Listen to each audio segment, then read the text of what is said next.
briefly. Okay, so we sort of mentioned how important being in the most resourceful state possible.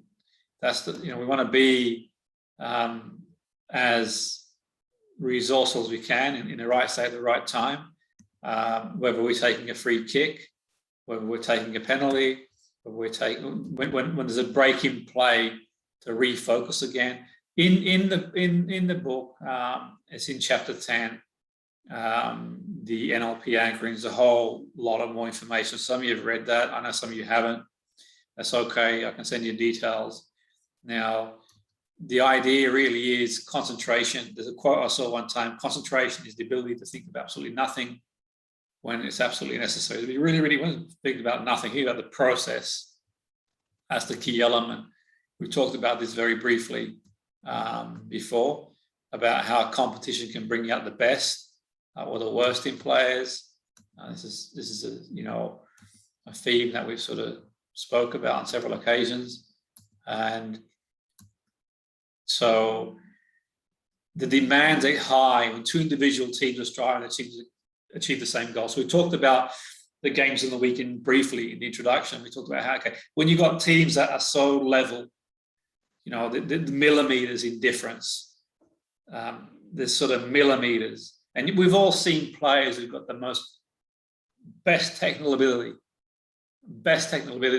miss a penalty, a free kick, goes flying over we've all seen that before. So being in the zone is, if you think all physical skills are even, it's the competitor who can control his or her mind during the event that will win. Many athletes wrongly assume that mental aspects of performance are innate and you can't change. There is sort of a bit above nature nurture, but the reality is that mental skills training can have a difference, guys, no matter who you are. So the zone, and the key here is to focus on what you're going to do during the event. And this is also transferable if you're doing like an exam in school, if you're doing, for example, a driving test, I should say. So these are transferable. If you've got an interview coming up, then being in the right state of mind, that's key, to be in the right state of mind. So for example, I'm a lecturer as well.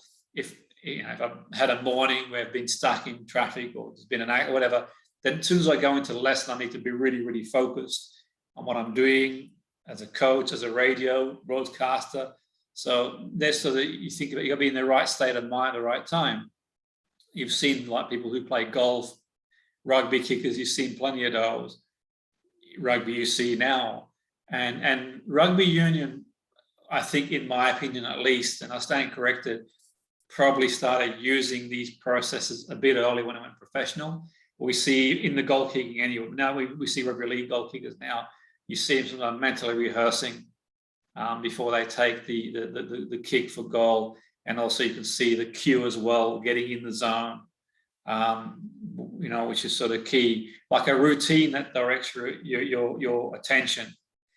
And you work with the coach to decide what's the best for you. And I showed you earlier how the tap of the foot for some players is key. When you think about it, there's many distractions for a sports person. So, okay, it could be anything, friends, family, teammates, environmental conditions, memories, delays, irrelevant thoughts. These can all distract us. Having the ability to focus and be in the right frame of mind at the right time is key. So you could be the best player technically, physically. That it's important you've got your game head on at the right time. And we talked last week about how sometimes, we can put pressure on ourselves that we don't need to. We can just block it out. We start focusing. It's 10 minutes to go. What if I don't win? What if I don't get through the trial? All these things start, and somehow we've got to sort of stop those thoughts. Now, I mentioned earlier before that I've used this technique with business people, academics, not just sports people. Doesn't matter what you do, there's going to be times you've got distractions and challenges. So you need to be in the right frame of mind at the right time. And this technique will help you, for example, stay calm, stay relaxed, stay confident, motivated, irrespective of what's going on. So what anchoring is, in general terms, it's a stimulus that creates a response either in you or another person. When an individual is at a peak of experience, such as they're in an intense emotional state, an applied stimulus can establish a neurological link between emotional state and stimulus. Anchoring occurs naturally, we set up intentionally. So sometimes you might be just, sitting at a beach, it's a nice day, having fun, you hear a tune, and that song you hear, even 5-10 years later, reminds you of being back in that place. Or you might sort of walk past, a bread factory, and it reminds you, of a certain time, or the smell of the freshly mown grass, or and you see advertisers, they do this sort of thing. They create these sort of links, emotional links to their products as well, and you can apply this intentionally.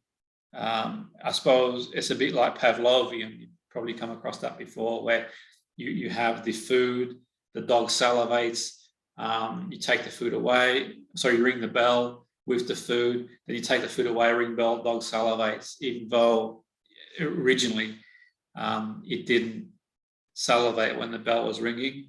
So, and I mentioned before, I've done this for many years. I showed you the video of the non-league team, but I've done it with many teams. And one of the first teams I introduced this to was the coaching staff in Blackburn in 2006 through Tony.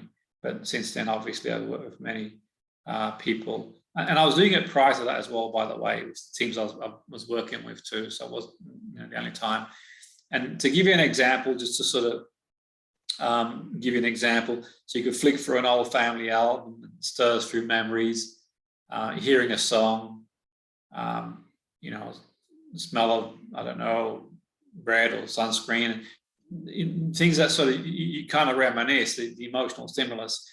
So someone sort of gives you a pat on the back, and you sort of feel a certain way, you don't realize why. Okay, so when you're with another person who experiences some strong emotion, whatever you're doing or saying becomes associated with the emotion the other person is feeling. So usually this process occurs at an unconscious level. Subsequently, when you do or say the same thing in the same way in the other person's presence, you will tend to re-stimulate some portion of previous feeling. I know that's a bit of jargon, but don't worry about that. If you want to know the jargon, I'll send you information and you can read that. What we're interested in is doing the technique, which I'm going to do shortly, with you to learn it. But NLP, neuro-linguistic programming, enables you to be aware of the kinds of responses you are anchoring. So sometimes you're aware as well. Awareness is good. This helps you understand what kind of responses are being anchored in you and how it's done. So in a way, you kind of take control of your own mind to a certain point. Even when you sort of watch TV, read the papers, hear the radio, you're able to sort of see things more clearly. So what we're going to do now is the technique itself. So normally you'd have a game you wish to access with the state, say, confidence, motivation.